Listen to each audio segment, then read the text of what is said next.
తెలుగు భూమి news channel నేను Sumalatha. Jammikunta municipality పరిధిలోని కొత్తపల్లి 18వ వార్డులో స్థానిక కౌన్సిలర్ బొద్దుల అరుణ ఆధ్వర్యంలో మాజీ సర్పంచ్ బొద్దుల రవీందర్, వార్డు అధ్యక్షుడు Saikrishna, Karimnagar BRS party parliament అభ్యర్థి బోయినపల్లి వినోద్ కుమార్ గెలుపు కోసం ఈరోజు గడప గడపకు ప్రచారం చేస్తూ కారు గుర్తుకు ఓటు వేసి అత్యధిక మెజార్టీతో గెలిపించాలని ఓటర్లను అభ్యర్థించడం జరిగింది.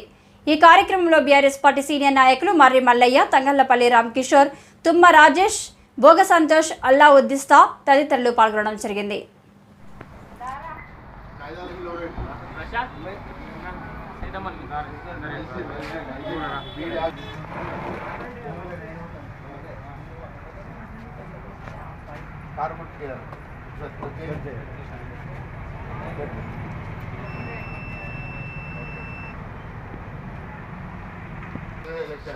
కారు గుర్తు కూడా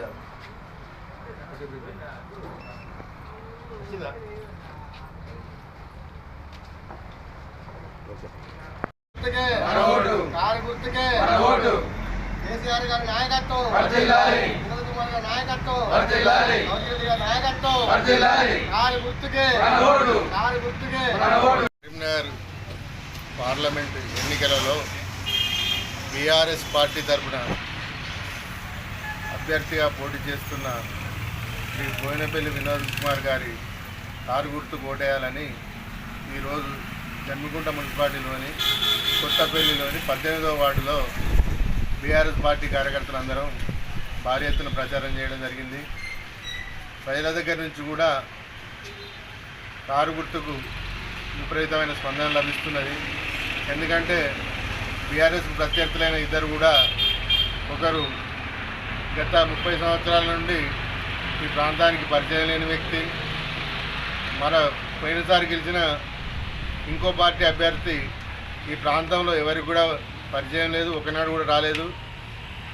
ఈ నియోజకవర్గంలో కరీంనగర్ పార్లమెంటరీ నియోజకవర్గంలో జమ్మికుంటనే పెద్ద రైల్వే స్టేషను. ఈ రైల్వే స్టేషన్ గత 5 సంవత్సరాలు కూడా ఆయన ఒకనాడు కూడా విజిట్ చేసింది లేదు. ఆయన ఏమనంటే జై శ్రీరామ్ పేరు చెప్తాడు, కానీ పురాతనమైన దేవాలయం కరీంనగర్ జిల్లాలోనే, ఆయన నియోజకవర్గంలోనే ప్రముఖమైన మనకు 3 కిలోమీటర్ల దూరంలో ఉన్న ఇల్లంతకుంటలోని సీతారామచంద్ర స్వామి ఆలయం ఉన్నది. ఇక్కడ ప్రతి సంవత్సరం భారీ ఎత్తున బ్రహ్మోత్సవాలు జరుగుతాయి, కళ్యాణం, పెద్ద రథం, లక్షలాది మంది భక్తులు 4-5 రాష్ట్రాల నుంచి వచ్చేస్తారు. కానీ ఇప్పుడు ప్రజెంట్ ఎంపీగా పనిచేస్తూ ఇప్పుడు పోటీ చేస్తున్న గౌరవనీయులు బండి సంజయ్ గారు మాత్రం ఆయనకి ఇల్లంతకుంట అడ్రస్సే తెలియదు.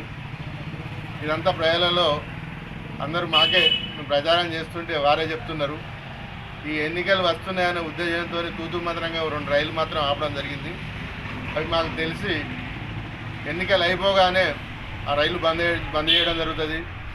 ముఖ్యంగా అభివృద్ధి పేరుతో ఏమో చేస్తానని చెప్పి గత సంవత్సరంగా నాగపూర్ ప్యాసింజరు, భాగ్యనగర్ ఎక్స్ప్రెస్ లాంటి రైళ్లను కూడా ఈ ప్రభుత్వం రద్దు చేయడం జరిగింది. దీంతో హైదరాబాద్కు 70 రూపాయలలో టికెట్లో వెళ్ళేవారు బస్సుల ద్వారా ఒక 600 రూపాయలు ఖర్చు చేసుకోవాల్సి వస్తుంది. సామాన్య ప్రయాణికానికి భారం అవుతుంది ఈ ప్రభుత్వం చేయబట్టి. కాబట్టి వినోద్ కుమార్ని గెలిపించి పార్లమెంటులో మన తరఫున ప్రశ్నించే గొంతుకైతాడు. మనకు ఇదివరకు రైల్వే ఓవర్ బ్రిడ్జిలు తీసుకొచ్చిండు. ఇప్పుడు కూడా జమ్మికుంట రైల్వే స్టేషన్ కానీ మన ప్రాంత అభివృద్ధి కానీ తెలంగాణ అభివృద్ధి గురించి ఆయన పాటుపడతాడని మేమందరం నమ్మి బోయినపల్లి వినోద్ గారి కారు గుర్తుకే ఓటేయాలని ప్రచారం చేస్తూ ఆయన తప్పకుండా భారీ మెజారిటీతో గెలిపిస్తామని తెలియజేస్తున్నాను.